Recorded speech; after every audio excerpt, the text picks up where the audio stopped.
Pak Tulus Abadi. Terima kasih pagi ini bersama Pro3, Pak Tulus.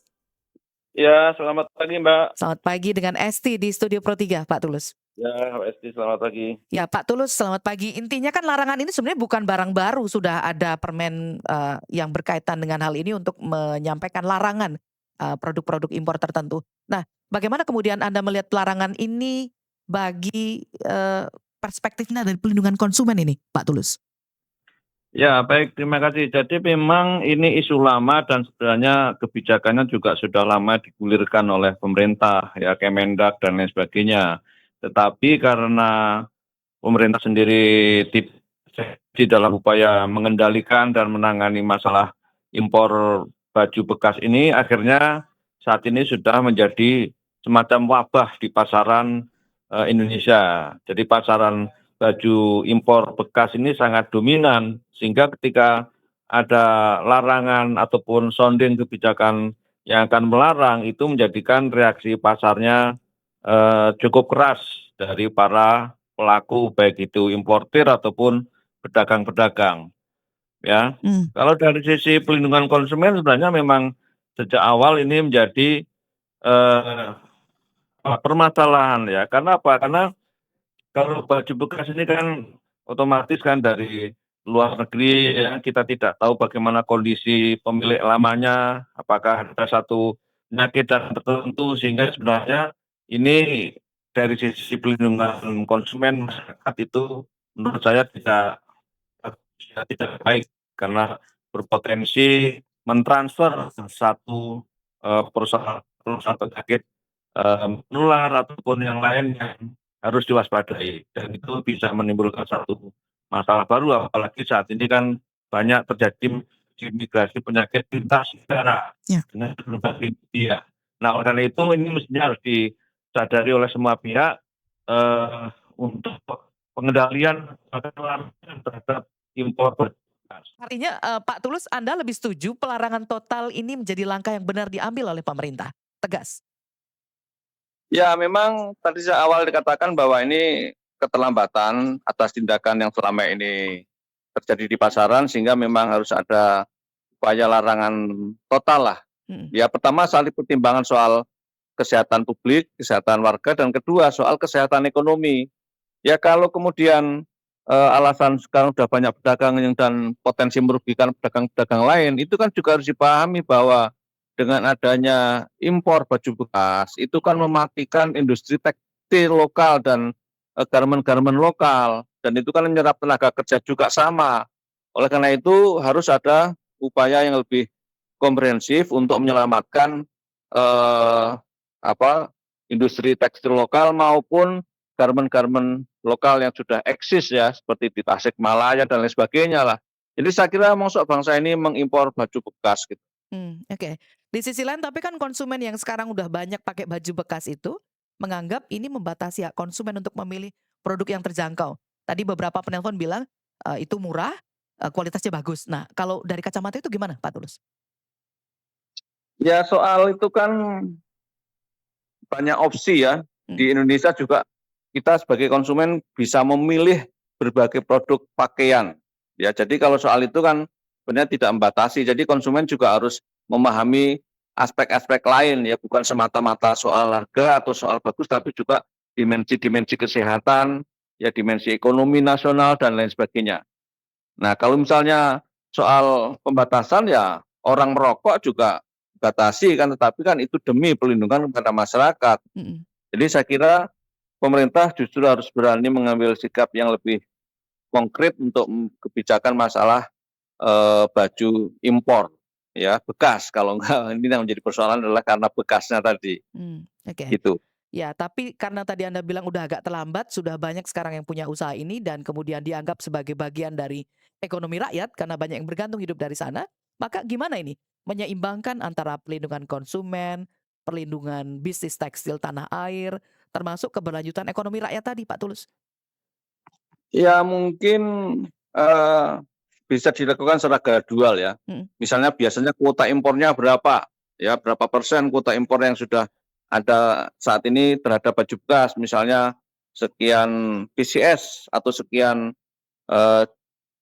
ribu dolar Nah, itu sekarang dibatasi secara gradual tapi harus konsisten ya. Sehingga pada titik tertentu nanti sudah bisa di-cut 100% ketika kebijakan itu berjalan secara bertahap. Kemudian nanti tekstil-tekstil atau garmen-garmen lokal, industri lokal mulai bergerak masuk ke eh, pasar-pasar Indonesia dengan harga yang terjangkau.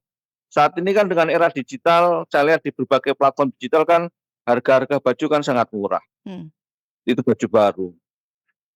Oke. Jadi yang diperkuat alternatif pasar domestiknya ya Pak ya? Saya kira ya, karena Mhm, kan Indonesia kan terkenal tekstil dan garmen-garmen yang bagus-bagus kan. Orang Malaysia saja kan belanja kan ke Indonesia. mhm. Ya orang Thailand ke Tanah Abang dan segala macam, mosok kita impor baju bekas. Oke. Jadi mentalitas kita jangan mentalitas bekas dong. Mmm.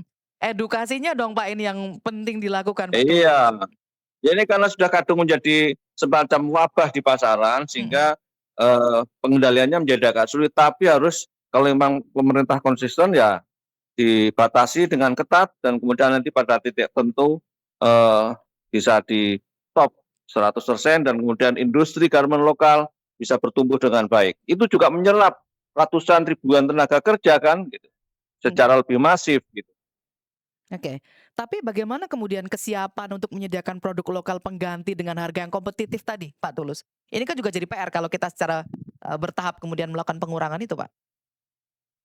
Setahu saya saat ini kan harga-harga lokal garmen-garmen kita itu juga sangat murah dengan mode atau modis yang sangat modis kan. Mhm, Jadi kalau itu kan soal relatif, tetapi sekali lagi soal yang bekas-bekas ini menurut saya harus dihindari ya. Jadi karena pertimbangan-pertimbangan tadi sehingga perlindungan kepada masyarakat, perlindungan kepada ekonomi lokal, bahkan lingkungan itu juga harus menjadi pertimbangan.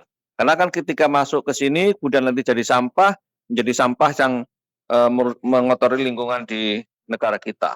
mmm. Oke.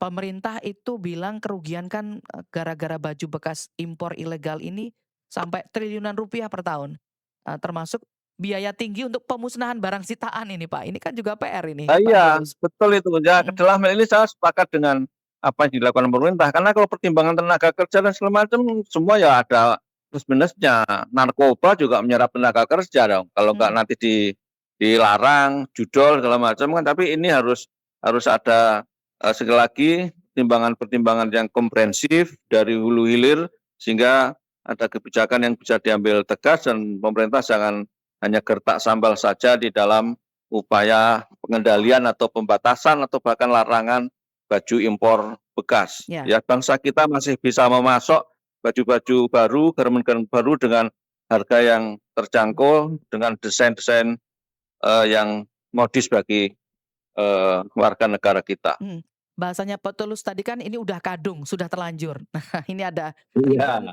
ribuan pedagang kecil yang menggantungkan hidup dari bisnis pakaian bekas. Ketika ini ditegakkan law enforcement-nya, betul-betul gitu ya, tegas, tentu ada perlawanan dalam tanda petik ya, dari para ini, Iya, pelaku bisnis iya. pakaian bekas. Maka bagaimana menyikapi ini, Pak? Ya tadi saya kira Mhm, untuk menekan resistensi yang lebih kecil barangkali eh, dilakukan secara gradual, secara bertahap. Misalnya katakanlah mulai 30%, 40%, 50% dan kemudian nanti 100% dilarang total. Kalau memang itu ingin ditegakkan secara gradual, oke. ya sehingga resistensi dan perlawanan tadi tidak terlalu besar, Dari sisi ya. konsumennya, Pak? Tetapi